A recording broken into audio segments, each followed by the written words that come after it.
Everybody আসসালামু আলাইকুম। কেমন আছেন সবাই? আলহামদুলিল্লাহ আমরা ভালো আছি।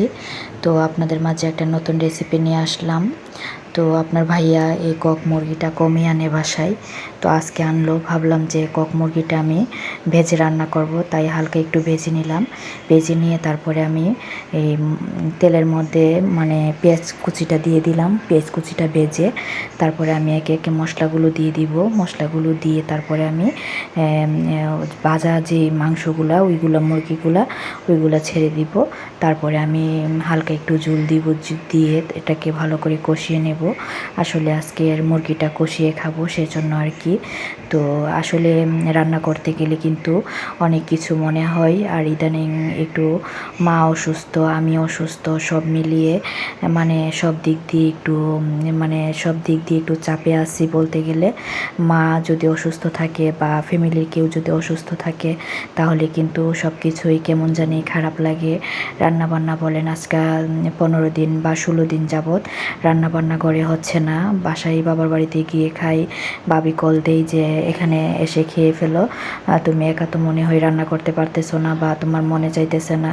আসলে ভাবি মনের দুঃখটা বুঝতে পারছে। তো আসলে এমনই হয়েছে। তো 15 দিন যাবৎ, প্রায় 15 দিনের মধ্যে প্রায় 10 দিনই মনে করেন আপনার বাবার বাড়িতে গিয়ে খাইছি। তারপরে দেখা গেল হসপিটালে থাকছি, এরকম বাহিরের খাবার খাইছি। তো বিশেষ করে আজকে অফ ডে ছিল। তো ভাবলাম যে আপনার ভাইয়া বলতেছি একটু ভালো খাবার রান্না করো, সেজন্য আজকে একটু ভালো খাবার রান্না করলাম।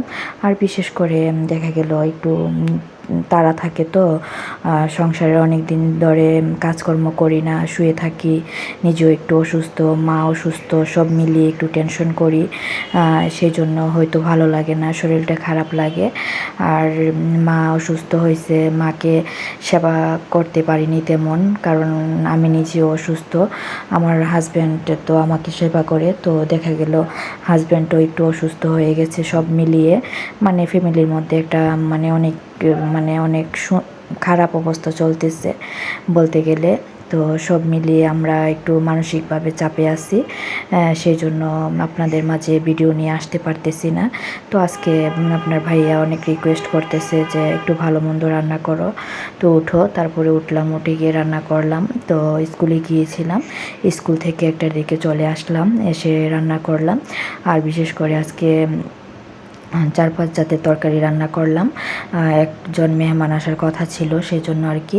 তো আমার আজকে রাতে ভোরবেলা 3টার দিকে ঘুম ভেঙে গেছে, তারপরে আর চোখ লাগেনি। তারপরে ভাবলাম যে রান্না করে স্কুলে চলে যাব, তারপরে আস্তে আস্তে রান্নাটা করে ফেললাম একে একে। আর স্কুল থেকে এসে শুধু মুরগিটা রান্না করলাম। তো আজকের মুরগিটা কষিয়ে খাবো বলে এরকমভাবে রান্না করলাম। সবাই আমাদের জন্য দোয়া করবেন। আসলে আমরা সব মিলিয়ে একটু সমস্যার মধ্যেই আছি।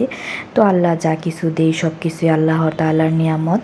তো আপনাদের সাথে কথা বলতে বলতে দেখেন আমার তরকারির ফাইনাল রেসিপি চলে আসছে। এই হচ্ছে আমার তরকারির ফাইনাল রেসিপি। দেখেন কেমন হয়েছে অবশ্যই কমেন্ট করে জানাবেন। ওকে, আল্লাহ হাফেজ। সবাই ভালো থাকবেন, আমাকে সাপোর্ট করবেন, সবাই আমার জন্য দোয়া করবেন এবং আমার মায়ের জন্য দোয়া করবেন।